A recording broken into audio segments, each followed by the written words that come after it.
Desde el Jardín. Una presentación de Fundación Irarrázaval, desde 1920, al servicio de la educación, humanismo y técnica. Lo esencial de toda exploración será volver al propio jardín y ver las cosas por primera vez, decía el poeta T.S. Eliot. Queridos y queridas radiovidentes, primero que nada, muy feliz año nuevo. No nos conversábamos, no nos veíamos, no nos sentíamos desde el último programa del año 2023 y pensé en ustedes cuando abracé a uno de mis árboles aquí en mi jardín para hacer un pequeño rito de comienzo de año.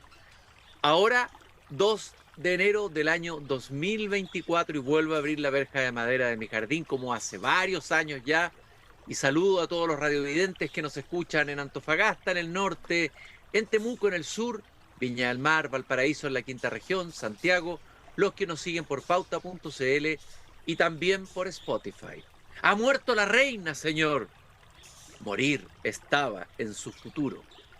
Ya habría habido un momento para tal palabra. El mañana, el mañana, el mañana se desliza de día en día con paso mezquino hasta la última sílaba del tiempo dado.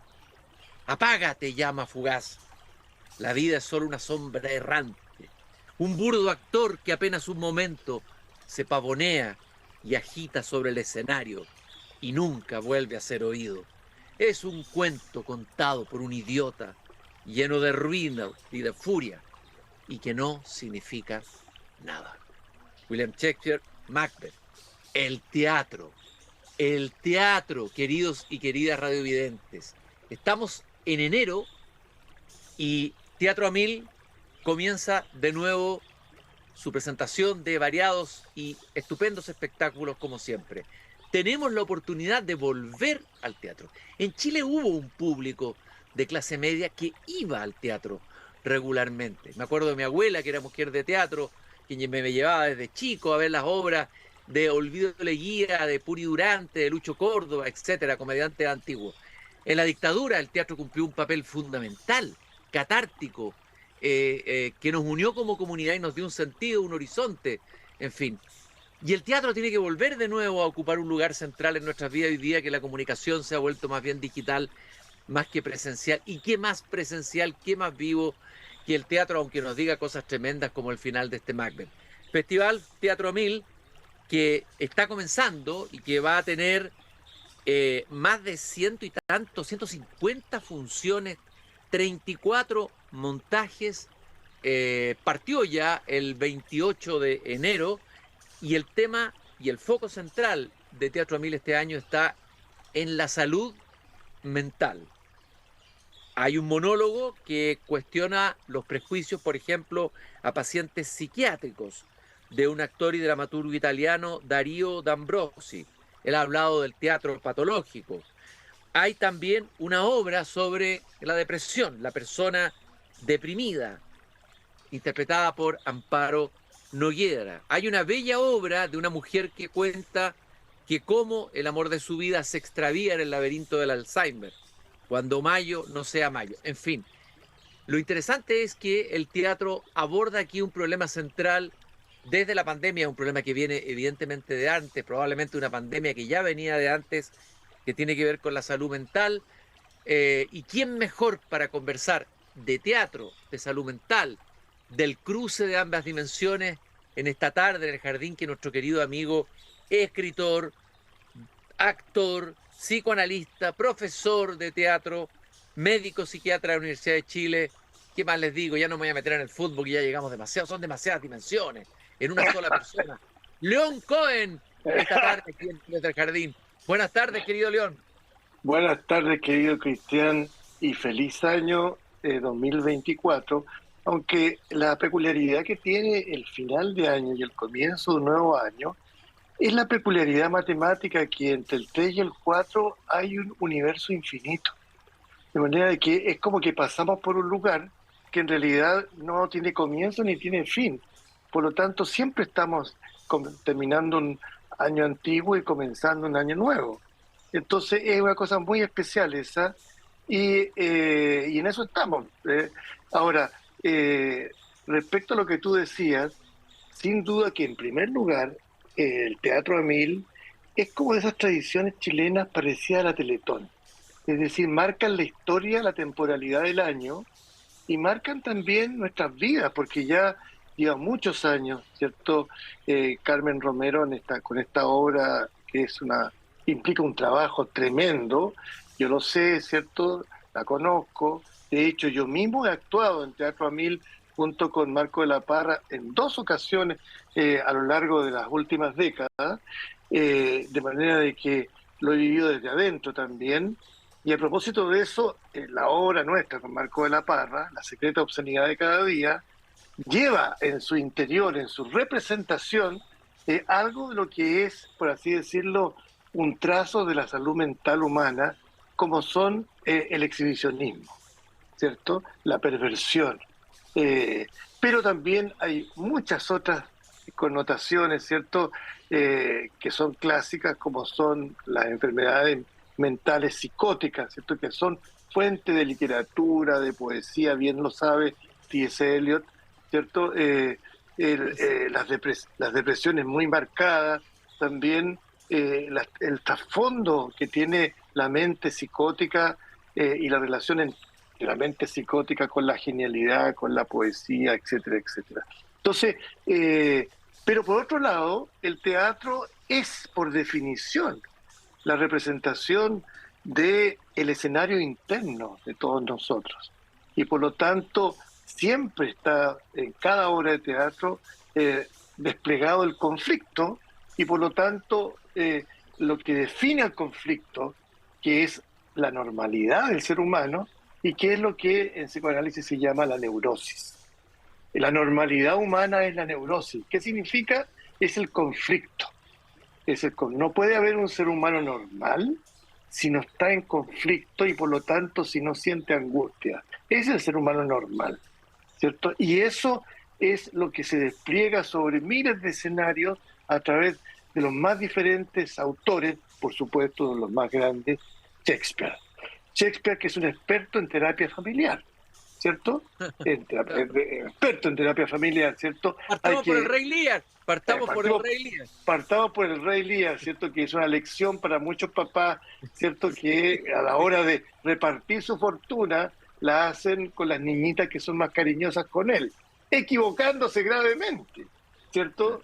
Sobre todo, digamos, porque no pensó muy bien en cuáles eran los yernos a los que le estaba repartiendo. Y así ponle tú el caso de Hamlet, en que en realidad lo que se despliega ahí es la envidia y los celos entre hermanos, que se transforma en algo fratricida, y en que un hermano mata a otro para apoderarse del trono y de la reina, ¿cierto? Y de todo, ¿cierto? Y eso pasa dentro de las familias, también, ¿no? ¿Y quién sufre eso? Los niños. ¿Y cómo se llama ese niño? Hamlet, ¿no?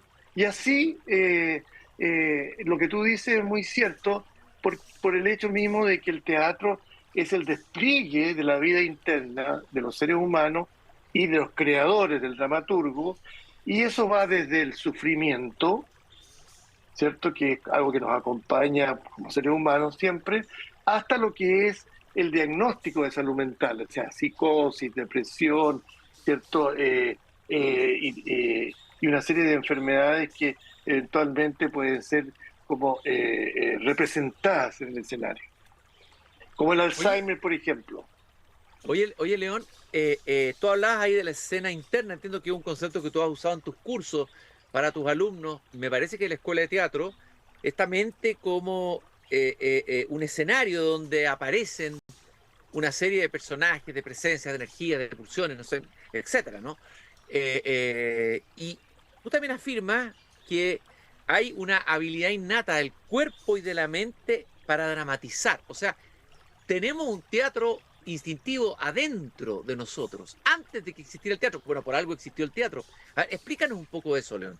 Pero ¿para qué te voy a explicar si la gente acaba de verte actuar? ver el movimiento de tus manos, ver la forma como estás desplegando el monólogo, ¿cierto? Ver tu escenografía, que es una escenografía, digamos, que tiene algo un poco de kafkiano, porque estás como metido entre medio de eso, ¿cierto? Como diciendo, ¿por dónde voy a salir acá? El laberinto de los libros. Claro, el laberinto de los libros, realmente puedes de repente caer, quién sabe en qué autor, y no poder salir de ahí como Alicia en el País de las Maravillas, ¿cierto? De repente. Bueno, pueden ocurrir muchas cosas, ¿cierto? Y en efecto, la metáfora de la escena interna es muy útil en términos didácticos para poder como hablar de lo que es la mente humana y también para poder uno mismo, hablar de uno mismo también, cuando de repente la gente dice, bueno, yo tengo una parte que es muy tímida, muy sometida realmente, pero en otro momento tengo también como, me surge una parte que puede resultar incluso violenta y una parte que pudiera como incluso ser homicida, así, pero que la tengo que tener como muy, porque hay otra parte en mí que está siempre como poniéndome un límite, entonces que le pone un límite a esa parte, porque claro, me da susto poder como hacer una cosa muy violenta, pero eso desgraciadamente me lleva a caer en la otra parte que es la sumisión, entonces me dejo estar, me ponen el pie encima. Ahora, esas tres partes, a lo menos, son tres personajes, ¿cierto? Entonces, la gente dialoga con esos personajes internamente. Y de repente dice, ya estoy ya con este personaje sometido. ¿Por qué no le dije al jefe esto que tenía que decir? ¿Por qué me quedé callado? ¿Por qué me dominó esta parte, este personaje, que por lo demás es tan parecido a mi papá, que en realidad siempre estaba sometido a mi mamá, que no hacía nada, que se quedaba callado? ¿Cierto? ¿Por qué me carga eso? Siempre odié eso y sin embargo me doy cuenta que eso está en mí, me domina de repente, ¿cierto? Pero resulta de que por otro lado, si trato de sacármelo de encima, me enfrento de repente en las calles, ¿cierto? En algún lugar me enfrento a un personaje que quiere salir y quiere como desahogarse, la catarsis, como tú la llamaste, ¿cierto? Y me dan ganas como de pegarle un combo a alguien, realmente, porque ya no tolero ese que me toque la bocina, está. Ya que qué molestia más grande, una cosa terrible, ¿cierto? Pero me da susto porque puedo cometer un delito, puedo caer en algo muy grave, ¿cierto? Entonces siempre estoy como con este, como dicen los psicoanalistas, este super yo, este personaje que me dice, cuidado, atención, pues Oye, esto trae como una oye, León, complicación.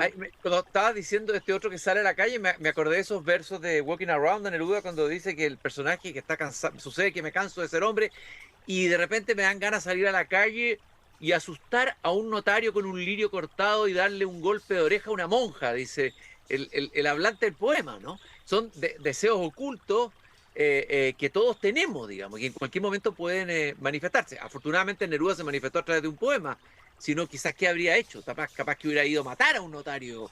Neruda. No, pero eso lo habría hecho de haber sido elegido presidente de la República. Que lo Claro, buscó, que lo buscó. sí. Pero era capaz de cruzar a caballo la cordillera, así que todos esos personajes que describe ahí, ¿cierto? Son personajes que estaban dentro de él. Oye, uno de las obras que se van a presentar en Teatro Amil, yo hablaba de ella aquí, creo que se llama Todos no están, que es de este dramaturgo italiano Darío D'Ambrosio.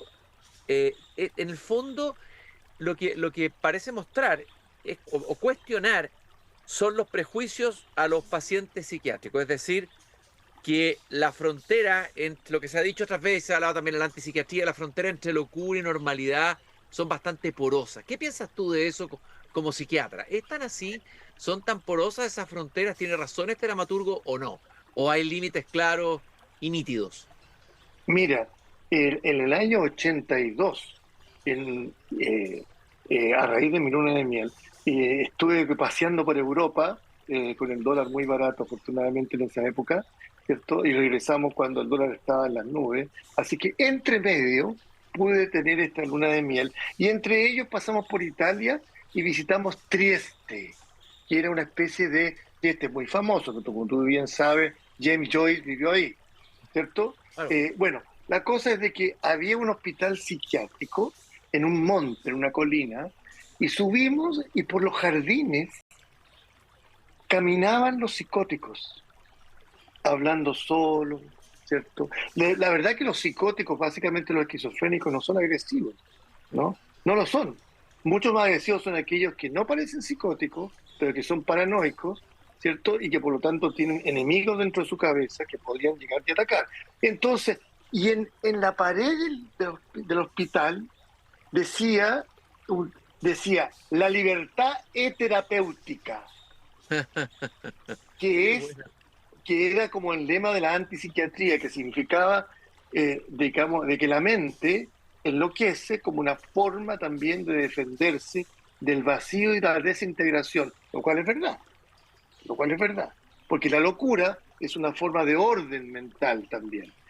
Con eso no quiero, bueno, finalmente después, todo el aspecto más bioquímico, orgánico, genético, que se empezó como a descubrir, mostró que aparte de eso, habían elementos biológicos muy importantes. Y después con el desarrollo de los psicofármacos y todo eso, entonces se dejó de lado esta postura un poco de que lo que había que hacer era entregarle libertad a a las personas psicóticas, porque en realidad esa falta de libertad los volvía locos, por así decirlo.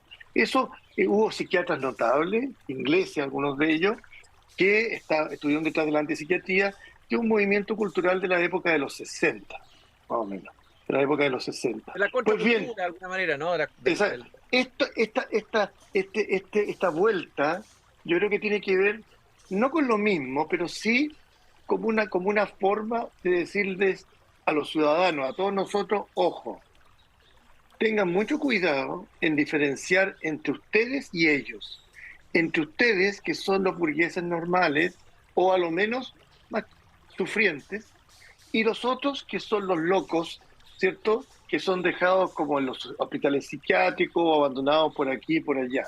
Porque hay una cierta continuidad en el sufrimiento y hay una cierta continuidad también en el funcionamiento psicótico, en el sentido de que de hecho hay una psicosis que es muy popular y es muy frecuente. ¿Tú sabes cuál es, no es cierto? ¿Cuál? El enamoramiento. Ah, claro.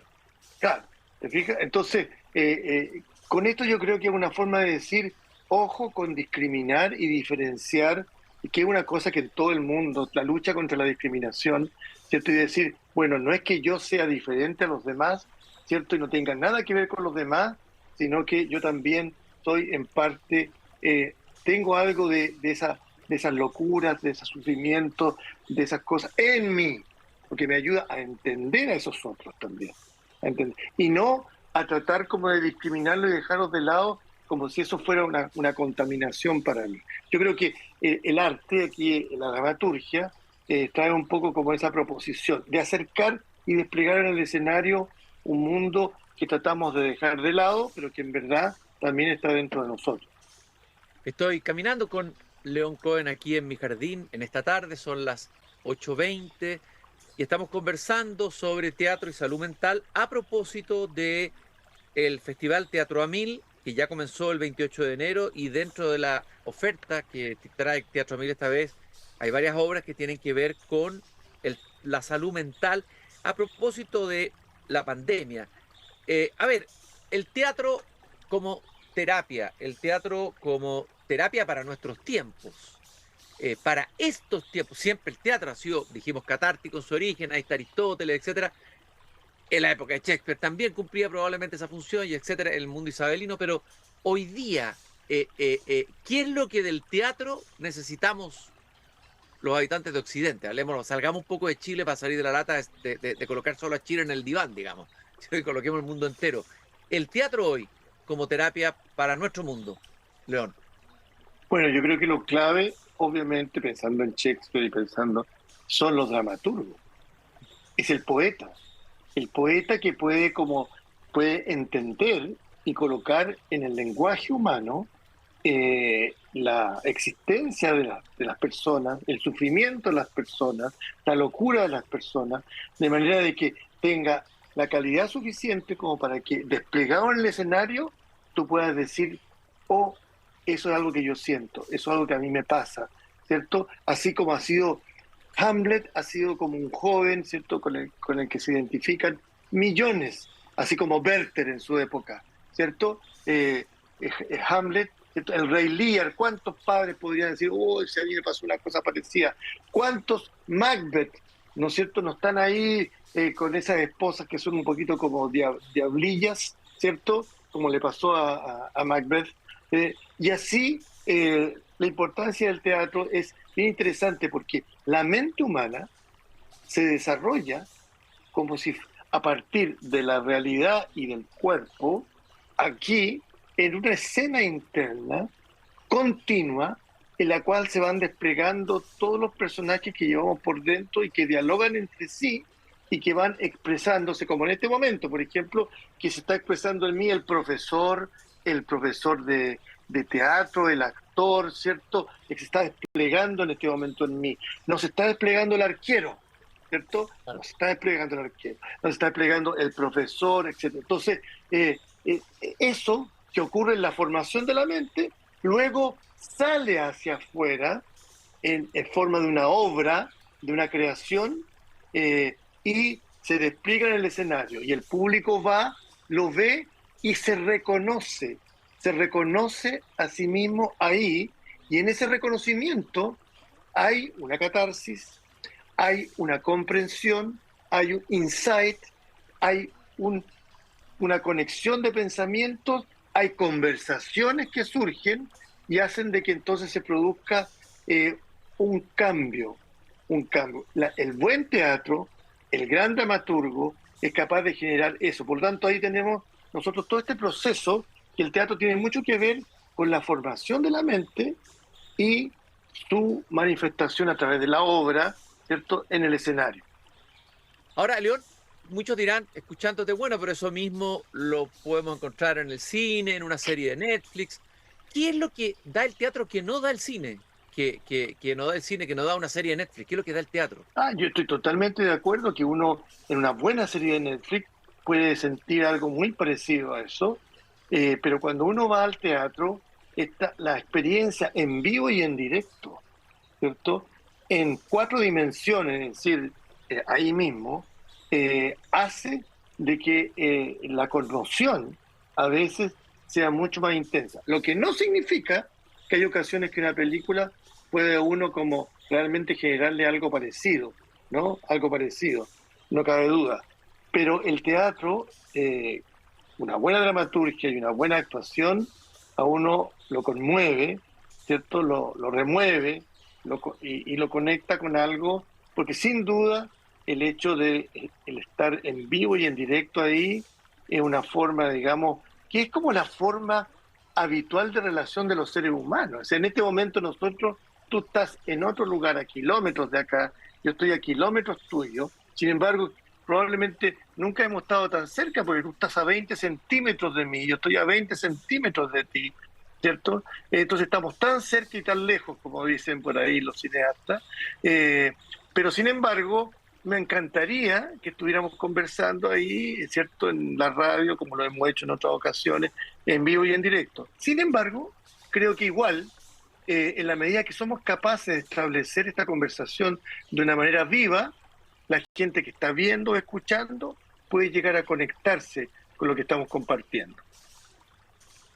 Que no se confunda lo que nos están escuchando, porque estamos en vivo. Son las 8:25, estamos en el jardín, estoy con León Cohen.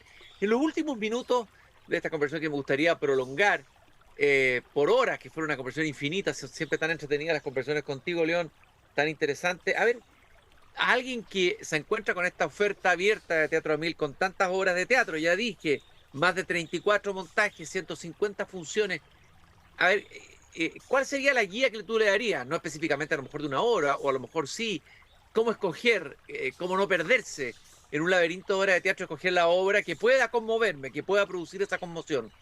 No, o sea, digamos, la verdad que no tengo mucha inclinación de marketing yo, pero el tema es el siguiente. Yo recomendaría de que se acercaran a la página Teatro a Mil. En primer lugar, recomendaría de todas maneras que fueran a ver teatro, ¿cierto? Porque hace bien a las neuronas, hace bien a la mente.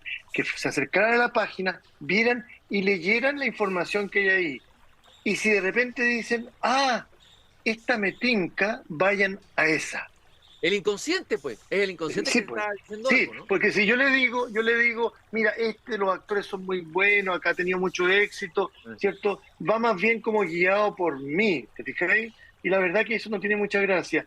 Y lo que sí es preocuparse en el sentido de ir a la página y echar una mirada. Y si no hay tanta información, se agarra, se pone en Google, ahora se puede como averiguar inmediatamente, decir, esta obra la estaban dando allá y es sobre este tema, que es un tema interesante que a mí me importa por esto, ¿verdad? Vamos para allá.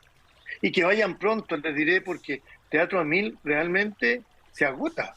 Me ha pasado de querer ir a ver obra y ya llegó tarde. Eso tienes toda la razón, León. Fíjate que Sí. este Teatro Mil va a partir con un acto muy impresionante que se va a hacer el 3 de enero de un equilibrista, un funámbulo se le llama, que va a cruzar en el aire, en una línea, desde el edificio del Banco del Estado hasta la Plaza Bulnes. ¿Ah? Así va a partir Teatro a Mil. Eso lo vamos a poder ver desde Ah, abajo. Y esa es una ¿y, metáfora. Esa quién es? metáfora te Sí, dice es algo, total. tipo, avanzando y equilibrando en el vacío, te dice algo con relación al teatro, lo que hemos estado conversando. No me dice mucho respecto que probablemente es un poco el destino de los candidatos presidenciales para los próximos años. Es, es eso. Van a estar ahí, ¿cierto? ¿Por qué la gente, por qué esa atracción frente a eso, ¿cierto? Que es como la inminencia del desastre, de la tragedia y la alegría del triunfo épico sobre lo imposible, por así decirlo. Y eso lo vamos a ver probablemente en 2 años más después de la elección. Bueno, queridos y queridas radiovidentes, sigamos el consejo sabio que nos da León.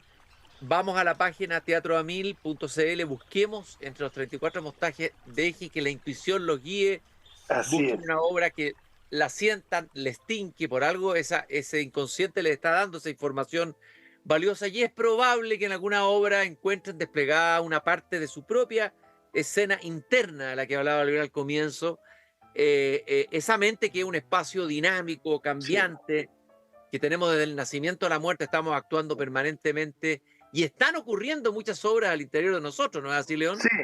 Yo vi ya una obra que está ahí en Teatro Mil de la Diana Sanz, que es maravillosa, que es El traje del novio, pero yo recomendaría ver una o dos obras nacionales y también ver una o dos obras internacionales.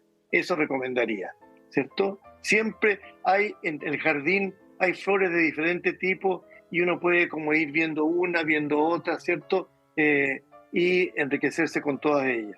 ¿Hay alguna Cristian, obra, hay alguna ¿sí? obra que recuerdes de un Teatro Mil? ¿Alguna obra que te haya conmovido, que hayas visto en Teatro Mil? Por supuesto, el Hamlet, un Hamlet inglés con música irlandesa, que era una cosa pero impresionante, la visión de Hamlet que colocaban ahí. No me acuerdo en este momento el nombre, eso fue hace como unos 10 años atrás más o menos, en el teatro de aquí, del Teatro de las Condes. A mí que me ha interesado siempre mucho el personaje de Hamlet, es uno de los mejores Hamlet que he visto en mi vida, en teatro, sin duda. Pero además, me acuerdo que hace 20 años atrás, vi 20, yo creo, o más, vi una obra de teatro en que nadie decía nada durante los primeros 30 minutos. Y fue un desafío para los nervios. Era una obra, digamos, asiática, era, por supuesto. Eso me acuerdo de eso. Y por supuesto me acuerdo de esta obra estupenda, La secreta obscenidad de cada día, haberla visto innumerables veces. No sé por qué la vi tantas veces. Y de hecho, el próximo año este año se celebran 40 años del estreno y probablemente la vayamos a montar, ¿cierto?, para celebrar los 40 años del estreno. Bueno, te voy a correr la palabra, te vamos a invitar cuando vengas a estreno para que conversemos sobre la obra en profundidad aquí en el jardín. Querido León, ha sido muy grato caminar esta tarde, son ya las 8:31, esta tarde en el jardín, haber conversado sobre teatro y salud mental, el tema central, el foco del Festival Teatro a Mil, que comienza a desarrollarse desde el 3 de enero hasta el 28 de enero. La invitación es a ir al teatro, que es en el fondo ir al fondo de nosotros mismos. Ni más, Así es. menos que eso. E Muchas ir con gracias, los León. hijos, con los hijos. con los hijos de todas maneras. Sí, de todas maneras. Muchas gracias, Cristian, que estén muy bien y ya nos encontramos la próxima, ojalá que sea para el tema de la obra durante el año. Pero de todas maneras. Saludos a todos los que han escuchado y visto esta conversación. Chao. Un abrazo muy grande, León, y a todos ustedes que nos siguen de lunes a viernes a las 8 de la tarde. Les agradezco que me hayan acompañado esta tarde en el jardín. Mañana, puntualmente a las 8 de la tarde, vuelvo a abrir la verja de madera del jardín, vuelvo a caminar y conversar en una conversación, espero, tan interesante como esta. Hasta mañana. Es hora de cerrar la verja de madera del jardín. Pero Christian Warnken la volverá a abrir todos los días de lunes a viernes a las 20 horas en Radio Pauta, cuando comience de nuevo Desde el Jardín. Una presentación de Fundación Irarrázaval, desde 1920 al servicio de la educación, humanismo y técnica.